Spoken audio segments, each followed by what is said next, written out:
Dear students, कैसे हैं आप? आशा है आप सभी स्वस्थ होंगे। कोरोना अभी समाप्त नहीं हुआ है। आप सभी अपनी सावधानी बनाए रखें, बार बार साबुन से हाथ धोएं और मास्क का प्रयोग करें। अनावश्यक रूप से अपने हाथों को अपने चेहरे पर, नाक, मुंह, आँख, कान या बालों पर न लगाएं। अनावश्यक रूप से किसी भी चीज़ को न छुएं। आपके स्वास्थ्य की मंगल कामना के साथ हम लाभ का तीसरा वीडियो शुरू करते हैं। इसमें हम लाभ के अनिश्चितता वहन सिद्धांत को समझेंगे।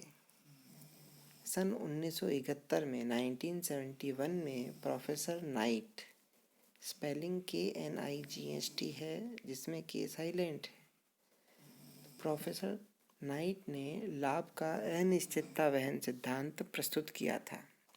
नाइट के अनुसार सभी जोखिम लाभ को उत्पन्न नहीं करती हैं। विद्यार्थियों, पिछले वीडियो में हमने हॉले के सिद्धांत पढ़ा था और हॉले कहते थे कि सभी जोखिमें लाभ उत्पन्न करती हैं। फिर हमने उसकी आलोचना की थी और ये बताया था कि कुछ जोखिमें लाभ उत्पन्न करती हैं और कुछ नहीं।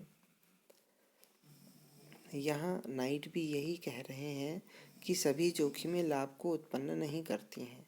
केवल वे जोखिमें जो अज्ञात एवं अनिश्चित होती हैं, जिनको पहले से नहीं जाना जा सकता, वे ही लाभ को उत्पन्न करती हैं। अतः लाभ अनिश्चितता का परिणाम है। अगर जोखिम में अनिश्चितता है तभी साहसी को लाभ होगा। नाइट ने जोखिमों को दो भागों में बांटा है। ए, बीमा योग्य जोखिम। वे जोखिमें जिनकी गणितीय या सांख्यिकीय गणना की जा सकती है, उनका बीमा करवाया जा सकता है, जैसे आग लगना, दुर्घटना, चोरी अथवा अन्य प्राकृतिक कारणों से होने वाली हानियों का बीमा करवाया जा सकता है। इस प्रकार की जो जोखिमें हैं वो लाभ उत्पन्न नहीं करती हैं, क्योंकि इसके लिए तो बीमा की राशि या प्रीमियम का भुगतान व्यवसायी द्वारा बीमा कंपनी को कर दिया जाता है। तो इसका लाभ तो अगर मिलेगा तो भी इंश्योरेंस कंपनी को मिलेगा कि भाई अगर आग नहीं लगी, दुर्घटना नहीं हुई, तो जो प्रीमियम की राशि है वो बीमा कंपनी को मिल गई और उसे बदले में कुछ करना भी नहीं पड़ा। तो ये लाभ तो बीमा कंपनी को हो गया, साहसी को नहीं हुआ। अतः निष्कर्ष ये निकला कि बीमा योग्य जोखिमें लाभ उत्पन्न नहीं करती हैं। दूसरे प्रकार की जोखिमें होती हैं जिनका बीमा नहीं करवाया जा सकता, अर्थात बीमा के अयोग्य जोखिमें। वे जोखिमें जिनकी सांख्यिकीय गणना नहीं की जा सकती है, उनका बीमा भी नहीं करवाया जा सकता है। इनका भार उद्यमी को स्वयं वहन करना पड़ता है। हम एक उदाहरण लेते हैं कि एक गली में बस स्टैंड के पास में एक गन्ने के जूस की दुकान खुली, तो उसे बहुत सारा लाभ होगा, लेकिन उसे एक जोखिम है कि उसके दाएं या बाएं बाजू में कोई दूसरा गन्ने के जूस का मशीन न लगा ले। अगर ऐसा होगा तो क्या होगा कि उसकी बिक्री आधी रह जाएगी। तो ये भी एक जोखिम है ना। तो ये जोखिम से अगर वह व्यक्ति बच जाता है तो इस जोखिम से बचने की योग्यता का उसे लाभ मिलेगा, क्योंकि ये जोखिम एक बीमा के अयोग्य जोखिम है। इसे हम ऐसे लिख सकते हैं कि नए उद्यमियों के बाजार में प्रवेश संबंधी जोखिम।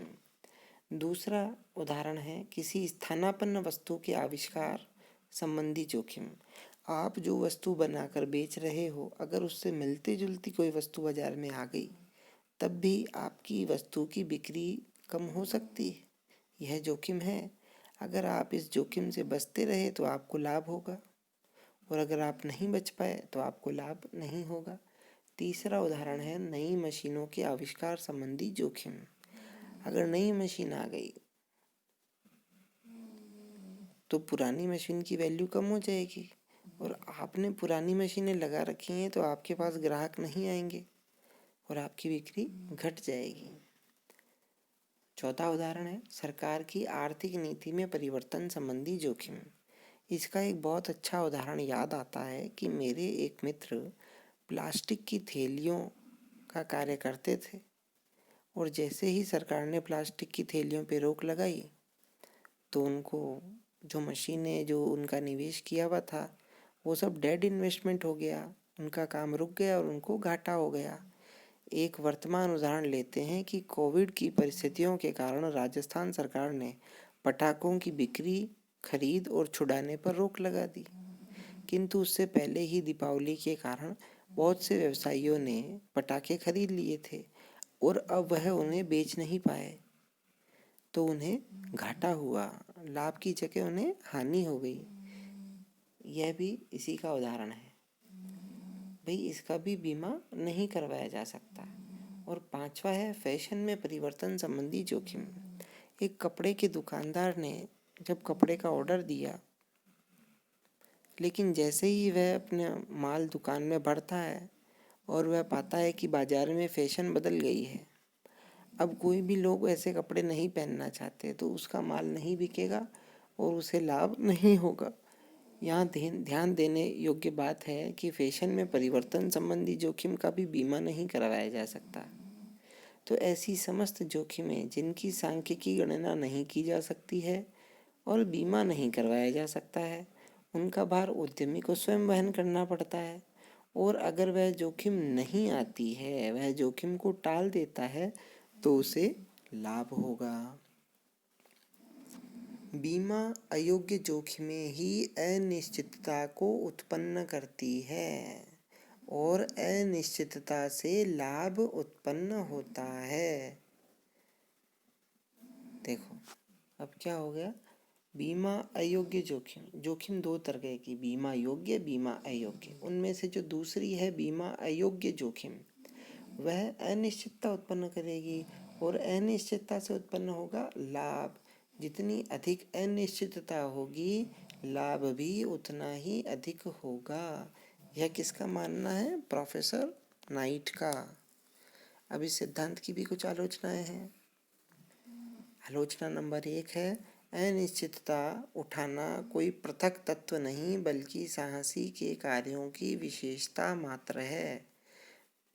आलोचना नंबर 2, लाभ उत्पत्ति के अन्य कारणों जैसे पूंजी की कमी, उचित अवसर का अभाव, अज्ञानता, साधनों में गतिशीलता का अभाव आदि तत्व भी लाभ उत्पन्न करते हैं, जिनकी इस सिद्धांत में व्याख्या नहीं की गई है, उनको छोड़ दिया गया है।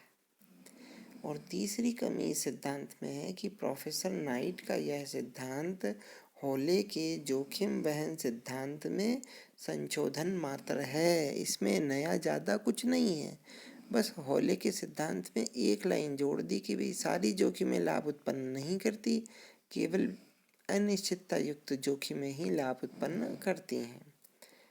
चौथी आलोचना है यह सिद्धांत केवल आकस्मिक लाभ की व्याख्या करता है, शुद्ध लाभ की व्याख्या नहीं करता है, जबकि लाभ का वह सिद्धांत पूर्ण सिद्धांत माना जाएगा जो कि सभी प्रकार के लाभ हों, चाहे वह आकस्मिक लाभ हो, शुद्ध लाभ हो, सबकी व्याख्या करें। अब हम शुरू से स्लाइड्स देख लेते हैं। 1971 में दिया, प्रोफेसर नाइट ने दिया।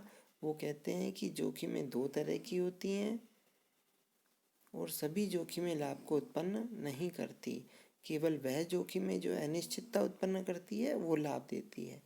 पहले प्रकार की बीमा योग्य जोखिमें हैं, जैसे आग लगना, दुर्घटना, चोरी आदि अन्य प्राकृतिक कारण, इनकी गणना की जा सकती है, अतः बीमा करवाया जा सकता है, अतः इनमें अनिश्चितता नहीं है, अतः इनसे लाभ उत्पन्न नहीं होता।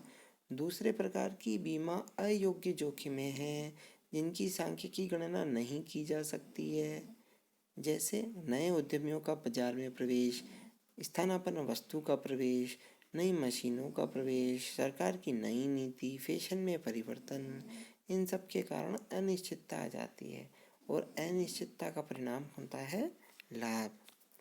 इस प्रकार से लाभ के विविध सिद्धांतों की ये 3 वीडियो पूर्ण होती है।